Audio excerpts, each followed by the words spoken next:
Hi అండి. Welcome back to Shahi super kitchen and vlogs. ఈరోజు మన ఛానల్‌లో చిన్న ఉసిరికాయల హార్వెస్ట్ చేశాము. ఇవి మా చెట్టుకి కాసాయి చాలా ఎక్కువగా. దానిని నేను మురబ్బా చేద్దామని ముందుగా వాష్ చేసుకుంటున్నాను చూడండి. మురబ్బా అంటారు, జామ్ అంటారు అలా. స్టవ్ మీద ఒక గిన్నె పెట్టేసి 2 గ్లాసుల వాటర్‌నైతే యాడ్ చేస్తున్నాను. ఎందుకంటే ఎక్కువగా ఉన్నాయి కదా! అందుకని నేను పెద్ద గిన్నెని తీసుకున్నాను. దానిపైకి సరిపడా స్ట్రైనర్‌ని అదే చిల్లుల గిన్నెని పెట్టేశాను. ఏదైతే గిన్నె తీసుకుంటామో దానికి సరిపడా చిల్లుల గిన్నె అయితే యాడ్ చేసుకోండి. దానిపైకి ఒక సరిపడా మూతనైతే పెట్టేద్దాము. ఆ ఆవిరికి ఉడుకుతాయన్నమాట. 5-7, 8 నిమిషాలైతే మనము బాయిల్ చేసుకోవాల్సి ఉంటుంది. ఒకసారి మూత తీసి చూస్తే ఈ విధంగా ఉన్నాయి కదా! ఒకసారి మిక్స్ చేసుకోవాలి. గ్రీన్‌గా కనిపిస్తున్నాయి చూడండి ఉసిరికాయలు. ఇంకా ఉడకలేదన్నమాట. మళ్ళీ మూత పెట్టి 2 నిమిషాలు ఉంచేస్తే చూద్దాము. చూడండి బాగా బాయిల్ అయిన అనమాట.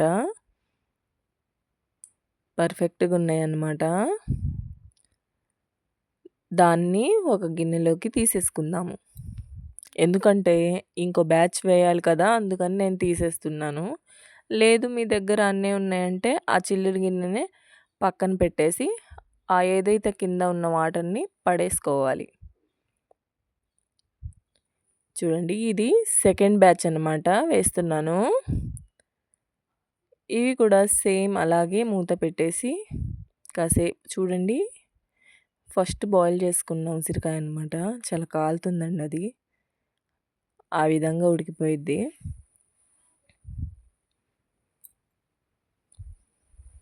పర్ఫెక్ట్‌గా ఉడికినాయండి ఇవి. ఈ విధంగా బాయిల్ చేసుకోవాలి. ఇంకా ఉడకబెట్టేదేం లేదు కాబట్టి అదే ఆ గిన్నెని నేను పక్కన పెట్టుకున్నాను. ఇందులో వాటర్ ఉంటాయి కదా! అవి పడేసుకొని ఆ గిన్నె పెట్టేసుకున్నాను. 1 కేజీ దాకా షుగర్‌నైతే యాడ్ చేసుకుంటున్నా. దీనికి 1 ½ అయినా పడతది. బట్ నేను 1 కేజీయే యాడ్ చేస్తున్నాను. కొంచెం వాటర్ అయితే యాడ్ చేశాను. షుగరు కరగనీయాలనమాట. అందుకని మిక్స్ చేసుకుంటూ ఉంటే చూడండి ఈ విధంగా కరుగుతూ ఉంటది కదా!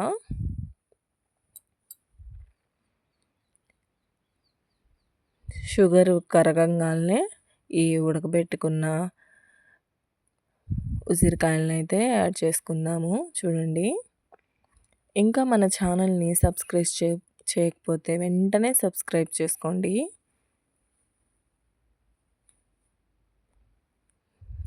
ఒకసారి ఈ విధంగా కలుపుకుందాము. ఇప్పుడైతే చూడండి ఇందులో వాటర్ అనేది మనకి కనిపించట్లేదు కదా! మూత పెట్టేద్దాం ఫస్ట్. అందులోకి యాలకులనైతే యాడ్ చేస్తున్నా ఫ్లేవర్ కోసము. చూడండి ఎన్ని వాటర్ వచ్చినాయో. ఈ ఉసిరికాయల్లోని వాటర్ అన్నమాట ఇవి. ఉండే కొద్దీ ఇలా కలర్ అయితే చేంజ్ అయిద్ది. వాటర్ ఎక్కువగా వచ్చినాయి ఏంటి అని అనుకోవద్దు. బాయిల్ అవుతూ ఉంటదన్నమాట. ఆ వాటర్ అంతా ఇంకిపోయి ఈ విధంగా తయారవుతూ ఉంటది. ఉండే కొద్దీ కూడా కలర్ అనేది డార్క్ కలర్‌లో వచ్చిద్ది. జ్యూసీగా కావాలి అనుకుంటే కొంచెం ఈ టైప్‌లో ఉండంగా దించుకోవచ్చు. నాకు జ్యూసీగా వద్దు. ఉసిరికాయకి అతుక్కొని ఉంటే చాలన్నమాట. జ్యూసీగా కావాలంటే ఇప్పుడే దించేసుకోవాలి. చూడండి ఈ విధంగా ఉన్నప్పుడు. నేనైతే కొంచెం సేపు ఉంచుతాను. ఫ్రెండ్స్ ఇంకా మన ఛానల్‌ని సబ్స్క్రైబ్ చేసుకోకపోతే వెంటనే సబ్స్క్రైబ్ చేయండి ఫ్రెండ్స్. దించేసుకుంటున్నా నేను. చూడండి ఈ విధంగా ఉంటుందన్నమాట. జ్యూసీగా ఉండకుండా. అంటే జ్యూస్‌లాగా ఉండదన్నమాట. తేనెలాగా. ఆ ఫ్రూట్‌కి అతుక్కొని ఉంటది. నోట్లో వేసుకుంటే పుల్ల పుల్లగా, తియ్య తియ్యగా, కమ్మగా ఉంటుంది. ఈ ఎండలకి కొంచెం పుల్ల పుల్లగా తింటే బావుంటుంది కదా ఫ్రెండ్స్. సబ్స్క్రైబ్ చేసుకోండి. మనం దేంట్లో అయినా స్టోర్ చేసుకోవచ్చు.